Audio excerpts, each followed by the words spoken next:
Hey everyone, I'm Brian Hank, and I'm a co-designer of the game New Salem. I'm going to tell you how to play it. So let's start off with the theme. Everybody here is a citizen of the town of Salem, Massachusetts during the time of the Salem witch trials. So as you can imagine, all of us are pretty sick of all these witches. We hate all this evil and despair that is coming into our beautiful town. And in addition to being just citizens of the town of Salem, Massachusetts, we are important business people in this town. So we have enough money, we decide, you know what, forget it. Let's just build a new town. We're going to call it New Salem, and it's going to be witch-free. To give you a super high-level overview of the game, you'll be given a hidden character card. It will either be a Puritan or it will be a witch. You will be this character for the remainder of the game. Both of them have a few building types on them. So for example, William here has a green and purple building type on his card. So when he plays green and purple buildings, then he will get a victory point for each one he plays. Clementine has green, red, and yellow building types. So when Clementine plays any of those building types, she will get a victory point for each of those. So those are the personal victory points. Those help determine the winner at the end of the game. But there's also a despair level that you have to worry about. So if you're a witch, and it depends on the number of players, but for a 4-player game, if witches can get 7 despair in the whole town by the end of the game, then the witch with the most victory points will win. But if the Puritans can keep it under 7 by the end of the game, then the Puritan with the most victory points will win the game. And that's, at a high level, what you're trying to do. Just draft building types, play the ones of your color, and then keep the despair level either above or below a certain number. To set up the game, all you have to do is take the cards. Note this is a prototype copy. The images are all placeholders. Hopefully we'll get some component upgrades throughout the Kickstarter campaign as well. But you look at the bottom right corner, and that's going to tell you, depending on the number of players, whether this card should be included. So if it says 6+, then only if you had 6, 7, or 8 players in the game would you use this card. So I'm going to set this up for a 4-player game. So I'm going to take out all of anything that says 5+, 6+, 7+, or 8+.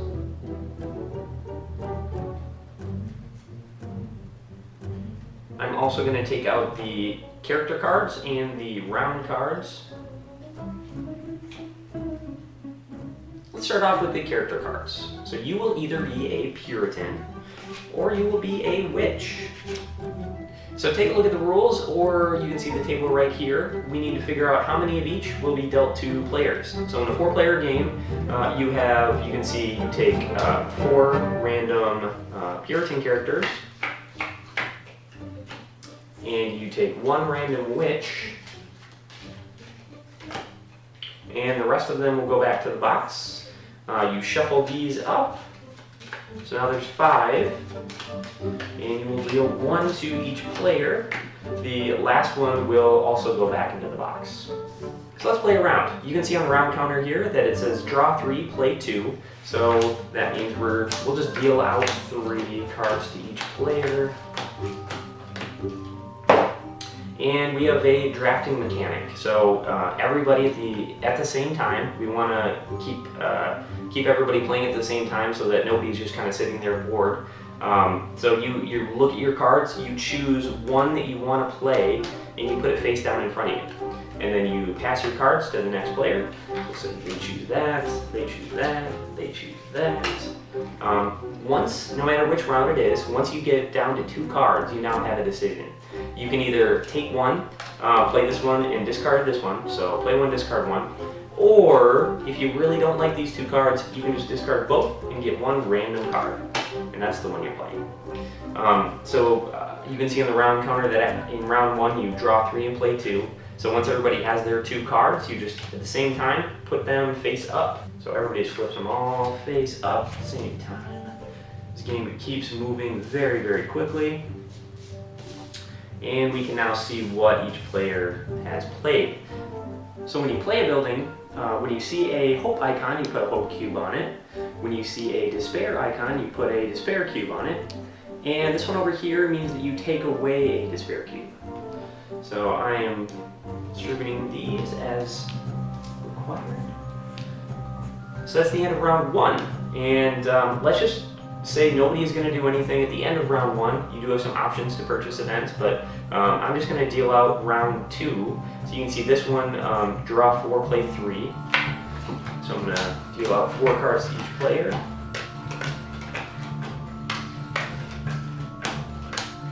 And we keep going with this drafting mechanic. So keep playing cards, passing them. This time now we're going right. You can see on the round icon, we're going right. Playing that one. This person's playing that one. So now I'm up to 3 cards here. I will choose that one. Pass it again to the right.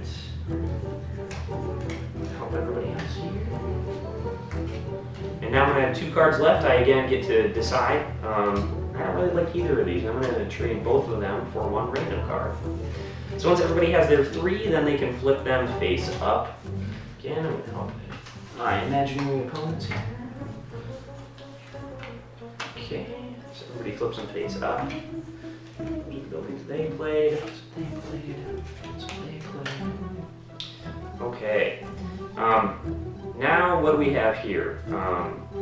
One is, as you know, you play Hope and Despair cubes onto buildings as they specify. And now at the end of every round, you get to trigger events. So there are 4 possible events: Confession, Cleansing, Trial, and Pardon. They have either an infinity sign or a crossed out infinity sign. Infinity sign means you just trigger the event, it stays there on the table. It can be triggered multiple times in a round, multiple times in a game. If it's crossed out, that means you actually get it. With Pardon, you take it, put it in front of you if you trigger this event. And with Trial, you trigger it and you give it to another player. As you can imagine, as a Puritan player, you want to figure out who the witches are and try to stop them from playing Despair into your town. So the Puritans need to get together, pool their resources to trigger a trial so they can put a suspected witch on trial. If you're on trial, you still draft and play buildings just like everybody else, but now your buildings don't add any hope or despair to the game. So then if a witch keeps adding despair to your town, you can put them on trial so you can put an end to that. But they keep playing. They're still going for their particular building types. And they have kind of another goal in the game now of trying to get all of the good buildings, play those so that the other players at the table will be forced to play more of the despair buildings. But that's a little advanced for a how to play video. So I know a minute ago I said that you could pool your resources, but actually that's not that true. Only one player can trigger an event, so that one player has to have enough hope in order to do it. So if you don't have enough hope and you want to trigger an event, you'll have to convince your fellow players to give you enough hope in order for you to do it.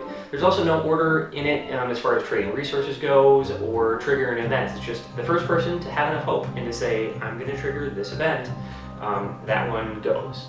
And of course you don't have to be completely honest either. So if you could say that you're going to do cleansing and say, hey everybody, I'm gonna trigger a cleansing event, and then can I have that hope, and can I have that hope? And then they give it to you and you actually just do a pardon. That's definitely okay. Nothing against that in the rules. As I mentioned, every character has a couple particular building types that will get them victory points at the end of the game. So for me, I get victory points for the red entertainment buildings and the pink education buildings. So as you can see, I have played so far 3 pink education buildings. So that's really good. That'll get me 3 points at the end of the game for those. Another thing that you're trying to do is you're trying to do some set collection too. So if you can get 3 of one type, so as you can see here, I have the college on the left side of the picture, the district school in the middle, and the laboratory on the right. Once we get actual art in the game, it's going to be a very beautiful panoramic view here. that you're trying to collect and create. But this is what, so this will get you an additional 2 points at the end of the game if you can collect a set. Even though I am going for red and pink, if I were to get a green set, I would get the additional 2 points. I just wouldn't get 1 victory point for each green building that I played. So then we would continue with rounds 3, 4, and 5, and continue playing buildings, adding hope, adding despair, triggering events. And at the end of the game, you can see on the back of the round cards that it will tell you how much despair the witches need to win the game. So if they can achieve 7 or more despair in all of the districts combined in the town, then the witch with the most victory points will win the game. If the Puritans can keep it under 7, then the Puritan with the most victory points will win the game. The only ways to add and remove despair would be from playing buildings, of course, also from cleansing, which will allow you to pay 5 hope to remove 2 despair. And then the other way is with trial, because at the end of the game, for every witch that is on trial, you would remove 1 despair from the town. And for every witch that escaped and is not on trial, you would add 1 despair to the town. So that's how you play New Salem, and a lot of times throughout the game you're trying to make a decision between being selfish and maybe playing despair, but will be something that will help you complete your set or get you victory points of your color, or do you help your team and maybe take something that won't really help you but it will really help the team. And that's what you have to figure out. You have to be selfish enough to hopefully win, but then altruistic enough to help your team make sure that they stay under or above the despair level that they need to be in contention for winning. And it's a fun decision to make, and you make it over and over again. And then you add in the social aspect of trying to figure out who the witches are, or if you are a witch, to try to keep that hidden as long as you possibly can and kind of survive and add as much despair to the town as possible before you're found out. Or maybe even make it all the way to the end and then get the extra despair for staying hidden and not be put on trial. So there are a lot of parts of this game that we're really proud of, and we're excited to see everybody play it. And we're even more excited to see the Kickstarter hopefully do well enough to really improve the components, and then just to see the beautiful artwork come in, and really see that add to the theme and the experience that people have when they play the game. So that's it. Send us questions if you have rule questions or anything else. We're happy to answer them.